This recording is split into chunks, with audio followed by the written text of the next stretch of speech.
Hi, so I chose my topic for my personal growth project in art because I consider myself to be not necessarily a creative person, and I understand that personal growth and painting is something that I do not have a lot of experience with.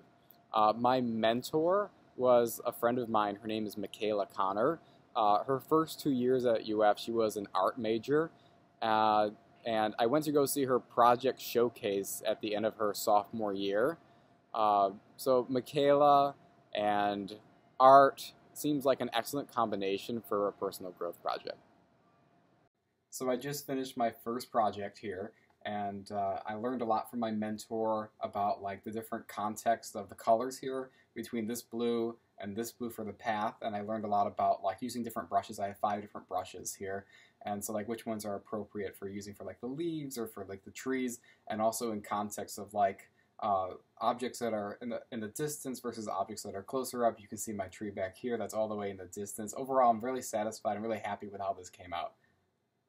Hey everyone, and happy Halloween. I just finished my second project here, and this is my Harry Potter pumpkin, Go Gryffindor.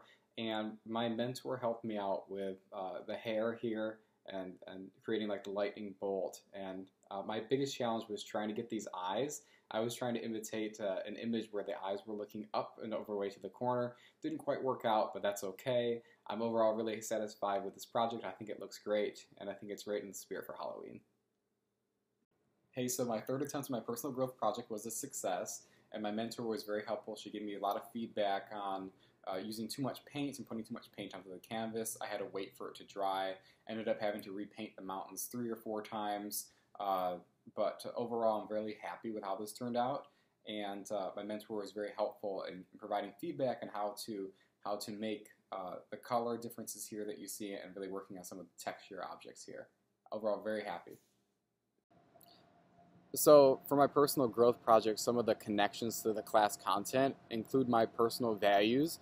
I chose 2 of them to talk about. So mindfulness, my value of mindfulness, was definitely engaged when I was painting. The one painting I did with the kayak in the mountains it took me about 4 hours to do, just because of like waiting for the paint to dry and like putting too much paint onto the canvas and learning from these mistakes.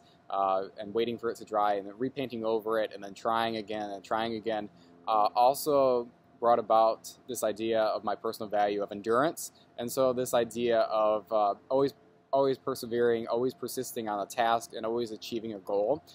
That's where I think that my values really line in. Definitely mindfulness and endurance are important for the future, because when persisting on projects that may require a lot of effort or not a lot of conceptual idea of where you're heading, definitely looking to others and really building that endurance and having the ability to fail and to learn from those mistakes, and then to actually engage in the task after you have enough competencies. I think that's important. I also want to draw upon a connection to my Clifton strengths. You can see in the video I'm very positive, especially even when I messed up one of the eyes in the pumpkin. I do remain very, very positive and very engaged with it, and I also see myself as an arranger through Clifton strengths. I see myself as very task-oriented and very presently-oriented, and I think that this is important for the future to help motivate others and to really foster this idea of being present in the moment and engaged in tasks, but also being engaged in terms of a relationship-oriented idea. Connection to class content in terms of resilience, definitely resilience played a factor. Being able to grow from mistakes and like putting too much paint on the mountains, or like really messing up the trees when I worked on the painting with the trees, and like having the idea to really grow from failures and really see the potential, hidden potential in this task. Feedback is also another connection to class content. I really enjoyed the positive process feedback and really hearing from my mentor Michaela about some real-time feedback on the task, and then also receiving like negative process feedback was important to me too. So like when I was messing up like the mountains, really hearing about it and really taking that feedback into play, processing it, and then utilizing it, I think that's going to be important for the future too, and really providing feedback to my followers is going to be effective. Also, another connection to class content would be effective listening through followership. I think that followership is very, very important, and I try to utilize an exemplary followership profile. I think that's what everyone should strive for, and really to remain active and critical at my work and listen to what Michaela had to say. So as a follower, I felt treated as a work partner, and I felt goal-oriented towards adding value to a follower productivity. I think that in the future, followership is important, and then after gaining the essential competencies, utilizing that to effectively lead others. Certainly a lot of self-growth occurred through the project, and I certainly grew in my confidence to try something new, and I can utilize this self-growth for future projects at work and applying to new or different professional positions. More self-growth through societal expectations of failure and success. I think that society places a lot of emphasis on like this idea that you should succeed the first time that you do something, and that if you don't, like, it's a bad thing to fail. And so for the future and for my personal process, I think that there should be this greater idea of focusing on the process of the work itself, and always being goal-oriented and trying to achieve your goals. I think that's an important self-growth component of engaging in a growth mindset instead of a fixed one. So for the future, I would definitely take more risks, engage in different tasks that are not typical or the norm. So painting was totally something out of my realm and totally something different. And it's something that I would definitely use some skills that I can use to engage in different ideas for the future. Some self-growth occurred through active listening and really taking in and understanding what Michaela said to me, and then actually valuing her insight and opinions. For the future, I can definitely listen to and process and utilize different perspectives from others in the workplace, and to also be creative and innovative too. I think self-growth also occurred through valuing feedback, more to connect with my mistakes in the process, understanding that it's okay to make mistakes and to be corrected through sort of a negative process feedback. Definitely in the future, I'm going to incorporate feedback into my leadership practice, and I will be asking for more feedback on my work from my mentors or my bosses, and really value their opinions and really listen to what they have to say.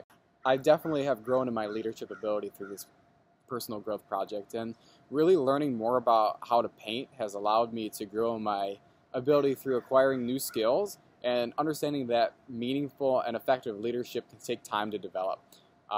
So this idea of growing in competency and commitment over time will allow me to lead from a more delegating style, from a situational leadership perspective, but will depend on the context and the situation most certainly. But everyone has to start from somewhere. So someone will grow through this idea of a D1, D2, D3. So growing from a directing style through a supporting, through a coaching, and then finally reaching a delegating style.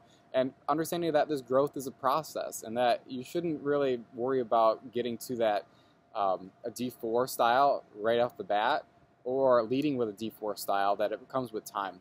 So after acquiring skills of how much paint to put on my brush, especially with the mountains and the kayak painting, and how to mix these colors together, and learning that mixing too many colors together, and that's the reason why I was waiting for certain areas to dry.